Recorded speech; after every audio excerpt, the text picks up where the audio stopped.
इस वीडियो में मैं रिव्यू करूंगा एक टैबलेट का जिसका नाम है ब्रीकी और इसके अंदर जो एक्टिव ड्रग आती है उसको कहते हैं माइज़ोप्रोस्टोल। 200 माइक्रोग्राम की टैबलेट्स हैं ये और एक पैकिंग में आपको 10 टैबलेट्स मिल जाती हैं। देखिए ये जो माइज़ोप्रोस्टोल है स्पेसिफिकली ये वो ख़वातीन लेती हैं जिनको प्रेगनेंसी टर्मिनेट करनी होती है, यानी जो प्रेगनेंसी को ख़त्म करना चाहती हैं। सबसे बड़ा यूज़ इसका यही है। अब प्रेगनेंसी टर्मिनेशन इसलिए की जाती है कि अगर कोई अनवांटेड प्रेगनेंसी है, अगर कोई बच्चा पैदा नहीं करना चाहते हैं तो वो इसका इस्तेमाल करते हैं। इसके अलावा इंडक्शन ऑफ लेबर के लिए भी इस्तेमाल होती है, यानी कि जब कोई खातून प्रेग्नेंट है, 9 महीने उसके पूरे हो चुके हैं और वो अब लेबर इंड्यूस करना चाहें तो इंडक्शन ऑफ लेबर में भी तकरीबन 25 माइक्रोग्राम की टैबलेट इस्तेमाल हो जाती है। एक और प्रॉब्लम पोस्ट पार्टम हेमरेज, बच्चा पैदा हो गया और उसके बाद बहुत ज़्यादा ब्लीडिंग हो रही है तो फौरी तौर पर 1 मिनट के अंदर अंदर ये मेडिसिन दी जा सकती है। तकरीबन 600 माइक्रोग्राम की मेडिसिन ली जाती है ताकि वो पोस्ट पार्टम हेमरेज में जो ब्लीडिंग हो रही है उसको रोका जा सके।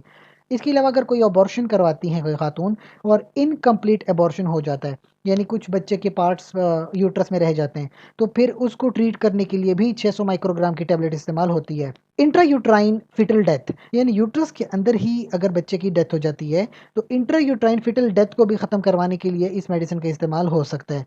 ये तो इसका मेजर यूज़ हो गया जो प्रेगनेंसी में हो रहा है, प्रेगनेंसी को टर्मिनेट करने के लिए। इसका एक और इस्तेमाल भी है जिसको अल्सर कहते हैं।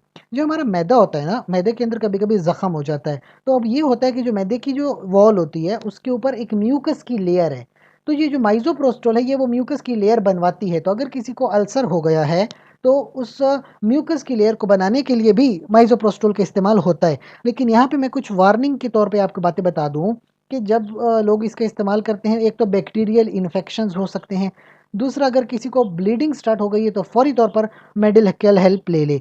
इसके अलावा ये मेडिसिन अगर कोई प्रेग्नेंट वुमन ले रही है तो एबॉर्शन या प्रीमेच्योर बर्थ या बर्थ डिफेक्ट हो सकते हैं, अनलेस कि वो खुद जो है एबॉर्शन ना करवाना चाहे। इसके अलावा देखा जाए अगर कोई खातून प्रेग्नेंट है और उसको अल्सर हो गया है तो अल्सर की कंडीशन में वो कोई और मेडिसिन इस्तेमाल करेंगी, इस मेडिसिन का इस्तेमाल बिल्कुल भी नहीं करेंगी। प्रेगनेंसी में ये कॉन्ट्राइंडिकेटेड है। अगर आप एबॉर्शन नहीं करवाना चाह रहे हो तो दूसरी कंडीशन में ये बिल्कुल भी कॉन्ट्राइंडिकेटेड है, कतईन इस्तेमाल नहीं करते।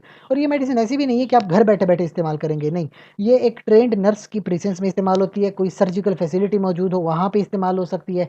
घर बैठे बैठे खुद से इस्तेमाल करेंगे, अपनी जान को भी खतरे में डालेंगे, बच्चे की जान को भी खतरे में डालेंगे, बहुत बड़ा नुकसान हो सकता है जिससे आप बचें।